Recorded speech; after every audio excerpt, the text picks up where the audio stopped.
On the banks of the River Nore, to the north of County Kilkenny, there is a townland called Rathbea.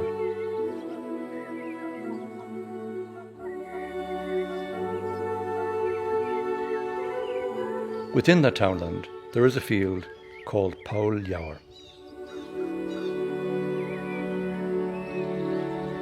This field is named after a local tradition which tells that when the nearby Church of St. Catherine was sacked and desecrated during the Cromwellian Wars, it was here that its holy book was dumped into a hole. The book remains buried within the field, but the memory of its existence remains alive. More than soil is contained within the hedgerows and banks of this field.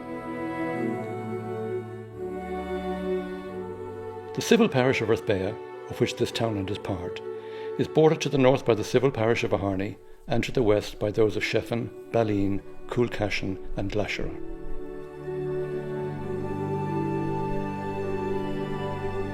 Within these parishes, which cluster around the settlement areas of Lisdowney, Clontubrid and Gathabawn, over 1,000 field names have been recorded by the volunteers of the Kilkenny Field Name Recording Project. Not all of the names recorded were as rich in folklore or tradition as that which Paul Yower suggests, but each is quite specific to its place in the landscape.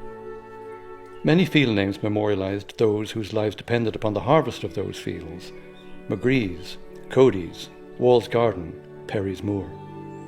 The surnames of families who turned and tended the parish land for years, working all kinds of soil in all kinds of places. The bog, the rushy field, Cluneen, the Glown. Other names suggest hardship or even dispute: the Dardanelles, the Gaza Strip, Dead Man's Field, the Gory Ring. All these names seem rich in meaning and memory for those families and communities connected with them. A lot of the names of the fields at home were very simple English descriptive names, like the High Field or the Triangle or the Well Field or the Bridge Field. We had some names that might give you an idea of what was used for in the past, like you have a kiln field where there was a lime kiln. I barely, the ruins of it were there when I was younger, but almost gone. But of course, lime was being burnt all around here for fertiliser and for building.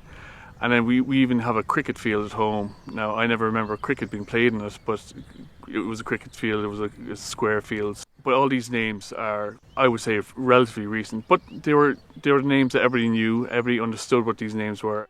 They were the names that generations of our family would have used. Lisdowney parish, like most others in Ireland, is flecked with ruins. Like shells upon a strand, the castles, empty rats and houses, the tumbled chapels and cottages of the parish landscape are traces of lives and ways of life which the physical ruins help us to imagine.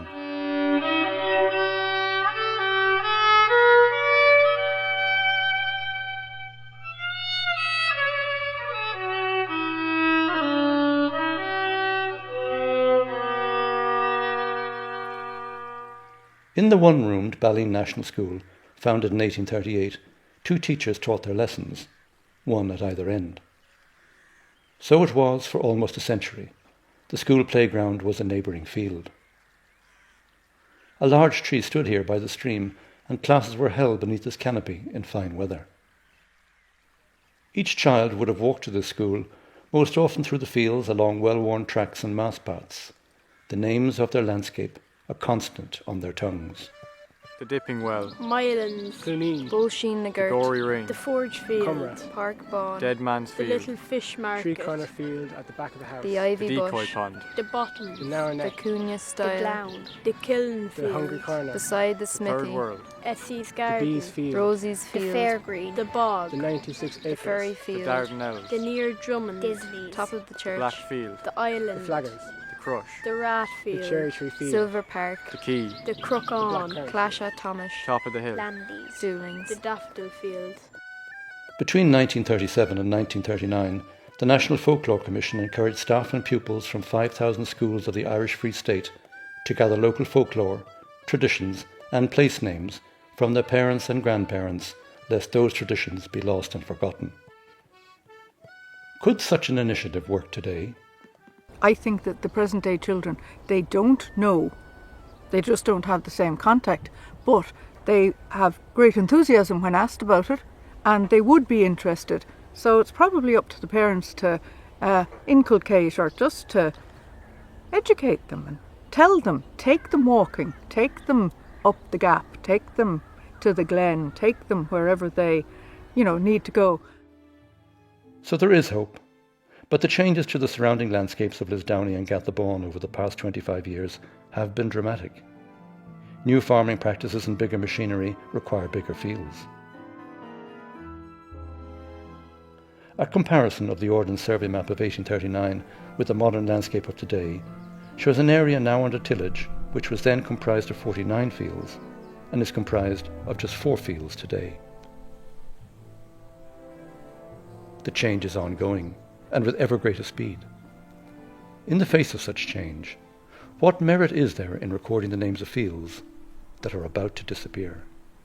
My generation, we're probably the last generation of people who will handle the land, who will touch the land.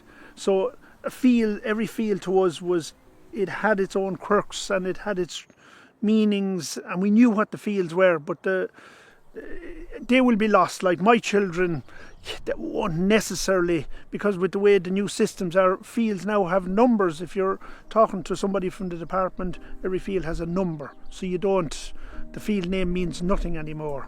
I think it's fierce important that if the boys stay around, that there's a sense of belonging here, there's a sense of where they came from, that it should be kept. They'll know the fields, they'll know their locality, because I will give them that.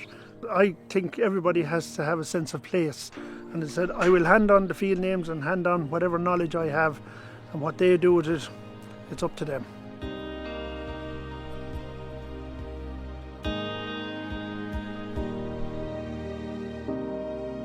Of all the projects I've been involved in over the years, this is the one which has given me the greatest satisfaction. It really engaged, I suppose, the heart and the mind.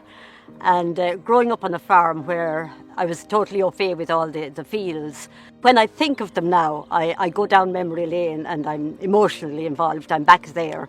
So there were fields like, say, the mushroom field, where on the late July mornings as children, we went with our sweet cans and we ran through the dewy fields and we picked the flats and the buttons. So we brought them home and we put a bit of salt on, and of course we put them on the range, which was always lighting then in every farmhouse, and they tasted just so good. And the fields gave to us and we gave to the fields. There was this linking, and our lives were entwined. So there was the giving and the taking, and the giving and the receiving.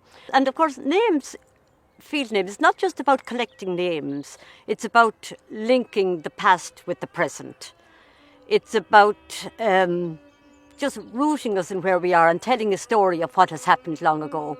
And unless we record these names, all of that will be gone. And so the field names are like old tunes, which are handed down from one generation to the next. They're not ours to hide under a bushel, but to be used, and we are entrusting our young people now with these names, having collected them, and we hope that in turn they will hand them on to the next generation.